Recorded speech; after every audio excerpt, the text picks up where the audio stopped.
Setiap hari, jutaan langkah kaki melewati jalanan yang sama, bergerak mengejar tujuan masing-masing di tengah hiruk-pikuk dunia. Namun, di tengah kecepatan dan kesibukan ini, seringkali kita lupa bahwa tidak semua orang berjalan dengan kecepatan atau cara yang sama. Dunia ini butuh sudut pandang yang berbeda untuk bisa memahami mereka yang spesial. Dan hari ini, aku akan berbincang dengan sosok yang mendedikasikan hidupnya untuk menuntun langkah-langkah luar biasa tersebut. Inilah wawancara saya bersama seorang guru ortopedagog. Halo teman-teman, siang ini aku udah bersama Teh Anissa sebagai salah satu guru di sekolah yang bakal aku wawancarai. Halo Teteh, selamat siang. Waalaikumsalam Teteh. Teteh sebelumnya kenalin, aku Anisya Rizsetia.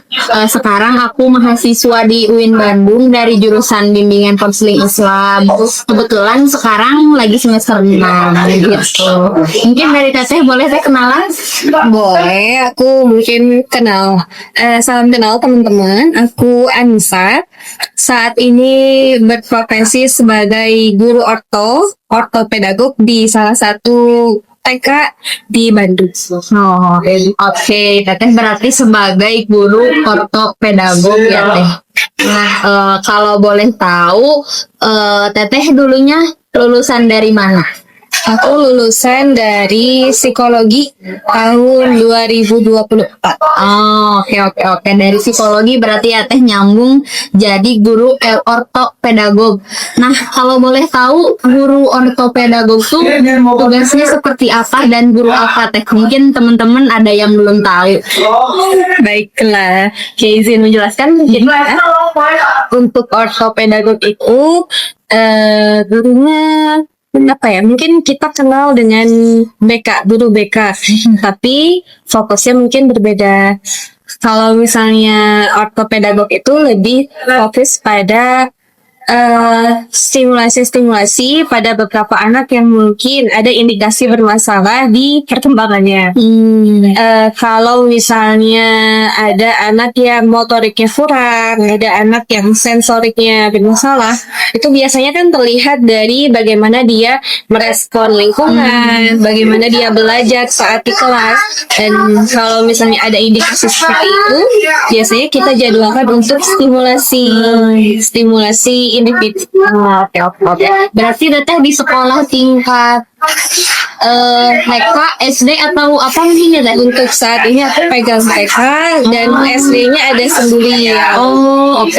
Berarti sekarang sebagai guru ortopedagog di TK gitu ya Teh Anissa ini. Oke. Kalau boleh tahu Teteh udah berapa lama mungkin ngajar jadi guru ortopedagog di sekolah itu? Kalau misalnya di Amanahi Peran ini, aku kebetulan baru 1,5 tahun ya, jalan 1 tahun. 1 tahun setengah. Tapi mungkin sebelumnya pernah ada pengalaman mengajar juga ya? Oke. Nah, mungkin Teteh bisa sharing pengalamannya terkait jadi guru ortopedagog. Aduh, agak ini ya, susah nyebutnya. Ya, Biasanya dipanggilnya guru orto. Oh, guru orto. Oke. Boleh mungkin Teteh sharing terkait beberapa pengalaman yang Teteh rasakan dan juga Teteh lalui selama menjadi guru ortopedagog. Sharing pengalaman gimana nih? Kesulitan atau apanya dulu? Boleh Teh dua-duanya mungkin, senang sedihnya, suka dukanya mungkin. Senangnya karena bisa explore hal baru ya. Jujur ini hal baru yang aku pelajari. Ini karena dulu di kuliahku di psikologi aku nggak begitu mendalami ya terkait ortopedagog ini. Setelah dikasih tugas, dikasih kepercayaan untuk pegang posisi ini, aku belajar lagi hal baru, belajar lagi tentang anak-anak gimana sih, khususnya yang usia 1 sampai 5 tahun gimana. Terus kesulitannya apa? Kesulitannya kita nggak pernah bisa prediksi anak-anak bagaimana. Jadi kadang ada kalanya pas proses stimulasi itu dengan moodnya mereka ya naik turun. Bisa jadi kita terkendala pun karena sama halnya dengan pendidikan yang lain. Kalau misalnya terkait anak, kita nggak cuma fokus ngasih treatment di sekolah aja. Kita juga perlu kasih treatment anak di rumah. Jadi PR-nya guru orto untuk menyampaikan ke orang tua kalau misalnya ada yang harus dilakukan nih oleh orang tua terhadap anak tersebut ini. Oh, oke. Berarti memang selain berkewajiban untuk mendampingi di sekolah, Teteh juga sebagai guru orto harus ngasih PR juga mungkin ya buat orang tua gitu ya, istilahnya mungkin ya. Oke. Keren sih.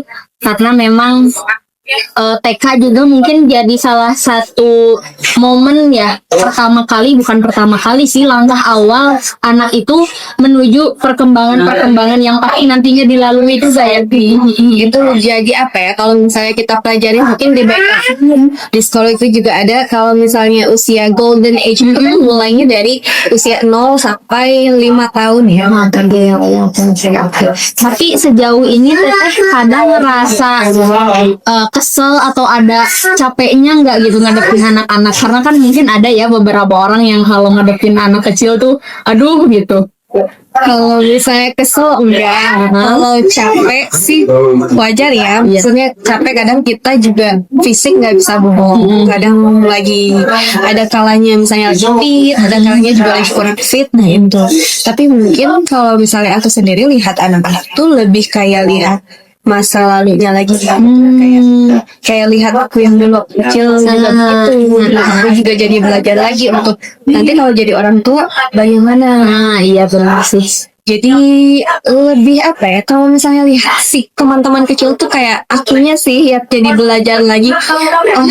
Mungkin kalau misalnya mereka ada tantrum di kelas, berarti itu tuh kayak mereka ngasih media belajar untuk bisa lebih sabar. Jadi yang agak bisa kesel sih kalau mereka. Oke, benar sih Teh ya. Dan luar biasa sekali berarti ya. Karena kan sebetulnya untuk mengurus anak-anak tuh banyak sekali tantangan, tapi tentunya pasti yang kita ambil tuh selalu hal baiknya mungkin ya Teh ya. Nah untuk selanjutnya mungkin di sini aku mau nanya sama hal yang agak sensitif juga sih Teh, karena kan kadang dalam pekerjaan tuh orang-orang ada yang orientasinya pada penghasilan, terus ada juga mungkin yang orientasinya mereka tuh mengutamakan untuk mendapat pengalaman gitu. Nah kalau dari Teteh sendiri, orientasi dari Teteh kerja tuh lebih kemana gitu? Menarik ya pertanyaannya. Iya. Sebetulnya kalau misalnya ditanya terkait orientasi, pasti setiap orang ya untuk mencari atau untuk mendapatkan ya itu sih poin pertama. Cuman balik lagi kan peluang dan kesempatan tiap orang juga beda. Terus kalau misalnya ditanya apakah aku cuman berorientasi untuk mendapatkan uang, enggak juga, pengalaman juga penting. Jadi aku pasti jawabnya dua-duanya. Dua-duanya oke. Ya, pengalaman iya, harus dapat. Iya, uang juga dapat. Oke, tapi sejauh ini Teh kalau boleh tahu, ini mungkin lebih sensitif lagi ya. Kalau untuk jadi guru orto itu biasanya penghasilannya di kisaran berapa mungkin Teh? Mungkin kalau sekarang ya kayak tiap sekolah beda-beda. Biasanya beda-beda disesuaikan dengan posisi dan lamanya dia bekerja. Kalau misalnya di sekolahku itu kisarannya 2 sampai 3 juta. Kalau misalnya di sekolah lain mungkin ada yang sampai di atas dari 3 juga. Biasanya kalau dia sudah ada di secara pendidikan, dia sudah di S2, sudah menempuh S2, dia biasanya mungkin di atas 3 juta. Berarti memang ada jenjang yang bisa dicapai mungkin ya. Tapi kalau guru orto itu sendiri bisa mendaftar jadi ATM nggak Teh? Atau itu hanya khusus di sekolah-sekolah swasta ya? Kalau orto, secara posisi orto aku kurang tahu, tapi mungkin dia masuknya ke guru BK itu AMR. Mungkin belum dalami ya untuk ASN ini. Oke, tapi teteh tertarik. Nah, untuk saat ini masih belum terpikir ya. Oh.